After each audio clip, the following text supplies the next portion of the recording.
Alright guys, welcome back to Formula 1 news. Red Bull have broken the cost cap for 2021 and many other teams, Mercedes especially, have weighed in with their opinion on what the FIA could, should, but potentially what they will do might be a rather different story. Very much intrigued your thoughts in the comment section below. Hit the like button if you enjoy. Subscribe if you're new as always. I'd greatly appreciate it. It really helps out the channel. Thanks very much indeed for doing that. Well, my favourite thing to come out of all this drama so far is probably the memes, because we saw yesterday an article came out from Eric Van Haren implying that the reason why they're over the budget cap is to do with additional catering costs, which seems a little bit interesting to me because, you know, the other teams obviously must feed their employees, so are Red Bull just absolutely bringing in some unbelievable stuff? I thought this is pretty good. It's a grey area. Wings are wings. So yeah, you can't put front wings down as food. And there was even this that came out as well, an article from 2020, you know, Horner reckons that Verstappen is the hungriest driver that he's ever worked with, which it might explain why they've spent we believe the figure now is $1.8 million.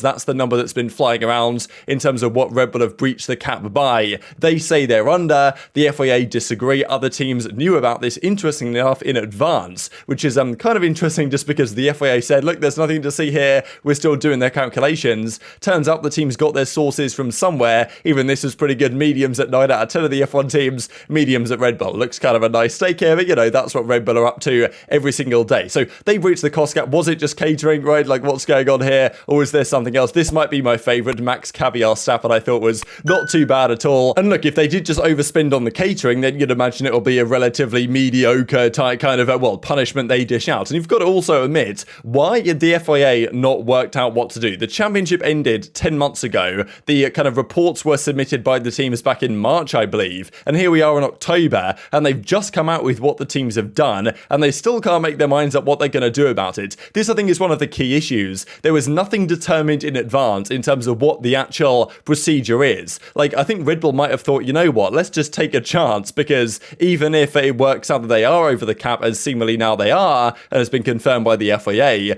there's no written rule where, like, okay, if you're 1 million over, the punishment is a fine. If you're 2 million over, the punishment is you lose the championship or whatever, right? It doesn't say, so it's very much arbitrary in terms of what they do, which is why I think many would say, look, it needs to be very clearly written into the future what happens here. And, well, I'm sure Red Bull are going to say one thing, the other teams may well say another, and maybe for good reason. Now, Aston Martin, of course, got brought into all this drama. Apparently, they basically just didn't fill in a form correctly, and they might get a similar punishment to Williams earlier this year that failed to fill in a form correctly and got fined 25k. So it might be a similar thing there with Aston Martin. This was the announcement that Red Bull did yesterday, though. They said, look, we heard the rumour here, and now we're seeing the confirmation. We note the findings by the FIA of a minor overspend breach of the financial regulations with surprise and disappointment. Our 2021 submission was below the cost cap limits, so we need to carefully review the FIA's findings, as our belief remains that the relevant costs are under the 2021 cost cap amount. This is key, the relevant costs, because not everything is covered in the cost cap, but most things are, you would think, but some things aren't. So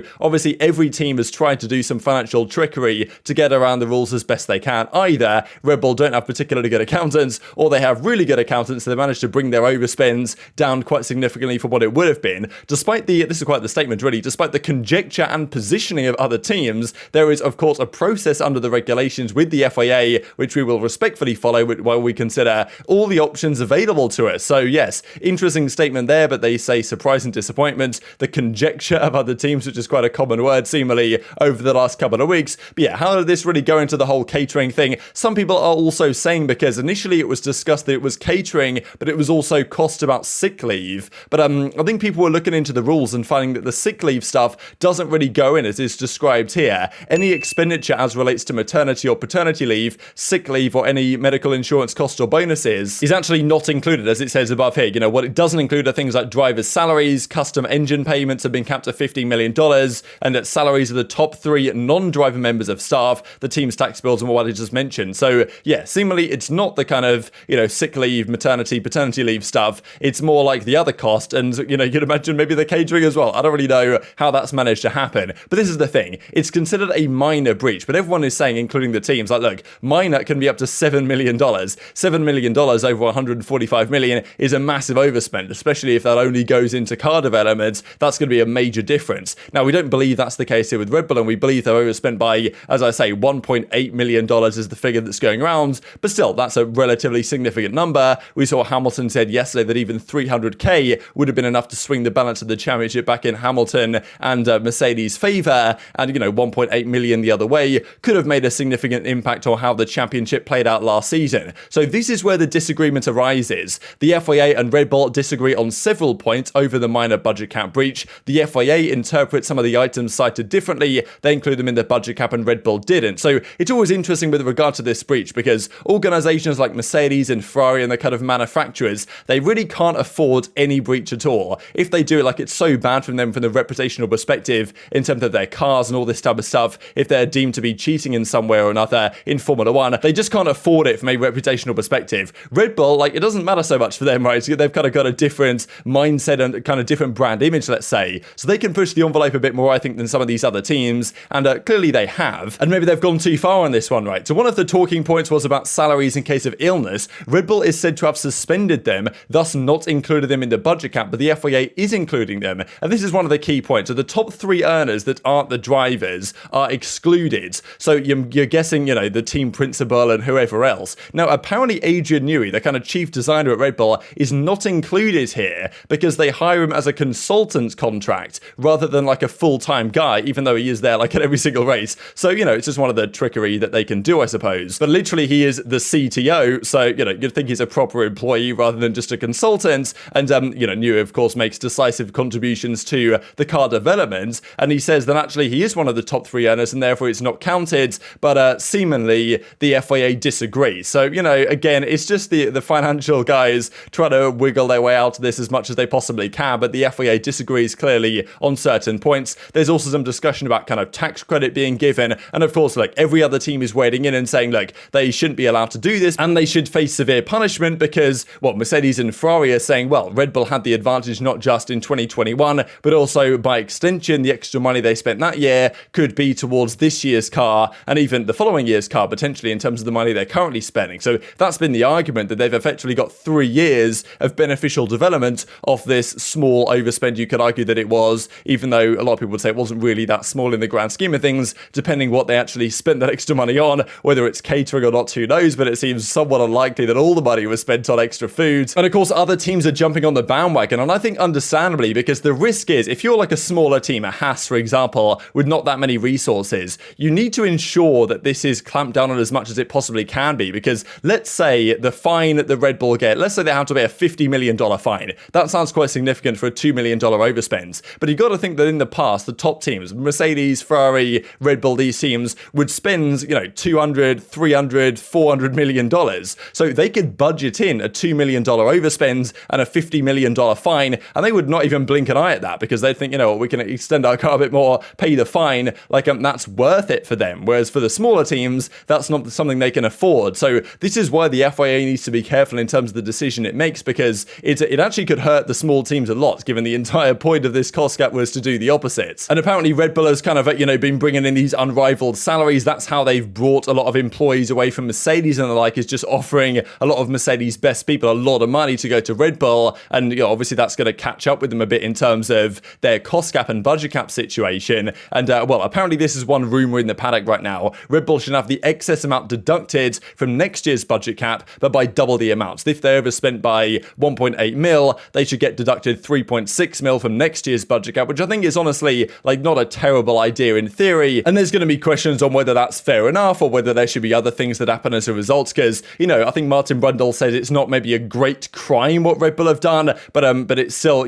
of course, look, people are going to consider it cheating to a certain extent, I think, understandably. If you breach the technical rules, you're considered to be cheating. You breach the financial rules, it is cheating also to some degree. Whether it really helped the car that much, who knows? We don't know all the details about this, right? And there's more drama about this, Red Bull versus FIA on salaries, extra services, like discounted leasing cars or whatever. So I'm sure the financial stuff is an absolute mess to go through. I certainly do not envy the auditors on this, but look, the FIA said they were going to do it, and therefore you've got to imagine they've got to follow through. Now, one of the key quotes which has been flying around lately is from Ross Brawn of the Formula One group, management group, a few years ago now, when they initially announced the fact that there was going to be a budget cap in play. And Ross Brawn's exact quote was, "You fraudulently breach the cost cap, you lose your championship right." That was what he said. And of course, it's a quote that's flying around an awful lot at the present day as well. I think understandably. Now, of course, look, the way Ross Brawn said it was, you lose your championship, maybe meaning the team, right? The constructors team, not necessarily the individual. So Red Bull won't care. If they get deducted constructors points. They're not going to care at all. They came seconds. Whereas, obviously it's Max Verstappen that really is the question mark here. And I thought an interesting point from Giuliano de Kessler, actually, with regard to, last year we remember in Brazil, Hamilton's DRS, or like his rear wing, was 0.2 millimeters over. And, it doesn't matter if it was over by any amount. If it was over, disqualification. Same thing with Max's lap at Singapore. If he completes quali there, ends up with less than 1 litre of fuel in his tank, let's say he has 0.99 litres, like it's under 1 litre, that's a disqualification. Doesn't matter by how much, you're going to the back of the grids. So the argument is, maybe it's a reasonable one, that, the rule is 1 litre or any less than that, and you're disqualified. Same with the kind of rear wing tests that they did at Brazil 2021. If you're over, you're disqualified, right? And, that's kind of the question here. If you're over the budget cap, then why doesn't the same kind of philosophy and rules apply in that sense? And going on to say, look, a fine can be given for bureaucratic problems, but the issue is that the big teams can take into account the budget cap and the super fine. Like, they'll happily pay an extra fine if it means they can further develop their car. So that's why the FIA probably have to do more than just a fine. My expectation is that potentially the reduction in cost cap for following years is what they might well go for here. But again, they just don't seem to know what they're doing. There needs to be some sort of clarity on this, like in future seasons, in terms of what penalty they actually will choose based on what happens, because, we can't just have all these question marks about what they're going to do. Like, the teams need to know what the implication is going to be before they go into a situation like this. And to be fair, it was inevitable that something like this would happen at some point or another. But again, you could argue some incompetence from the FIA side. And Toto Wolff has given his thoughts, right, and said, look, the team has had to completely restructure their organisation, Mercedes, to make sure they fit with the regulations as seemingly they have complied with. He talked about how they've had to make a lot of people redundant, and it's particularly painful to hear the discussion to teams not having done that as an organisation that was spending on engineering in order to achieve the best performance, and suddenly needing a structure that needs to analyse from the moment of purchase throughout the production, the logistics, the deployment on the car, and setting priorities of what you give to the car. That is super painful and difficult. So kind of saying, look, it's unacceptable. These other teams have been breaching these rules, and Red Bull at top of the list right now. So what do you guys expect the FIA to do? Well, I'm sure get news on this over the coming days. Discussions will be ongoing, but there is incentive, understandably, I think, for all the teams to push very harshly for the maximum possible penalties. That's what Ferrari said when the rumours were circulating. They will be pushing for maximum penalties for Red Bull in 2021 and beyond, and they really just need to make it clear going forwards what the actual implication is from this minor overspend, and what the punishment will be, and maybe just re-establish what a minor overspend actually constitutes, because I think it's a little bit outrageous as it stands. Couple of things to say real quick on at the Williams seat. Mick Schumacher is in talks with Haas for an extension, but if he doesn't get extended and Nico Hülkenberg goes there instead, he probably will join Williams. If he does go back to Haas though, Logan Sargeant will need to finish top 5 in Formula 2 to get his necessary super license points, and he's looking good to get that, but it's not exactly guaranteed. So this could leave Williams in a tricky spot if Schumacher does re-sign at Haas and Sargeant fails to finish in the top 5 in Formula 2. So definitely stay tuned for that one. And also, the W Series got cancelled yesterday, the last few races, and that gives Jamie Chadwick the championship for the 3rd consecutive year. But very much intrigued to your thoughts in the comment section below. Hit the like button if you enjoyed, subscribe if you're new, take care, and I'll see you next time.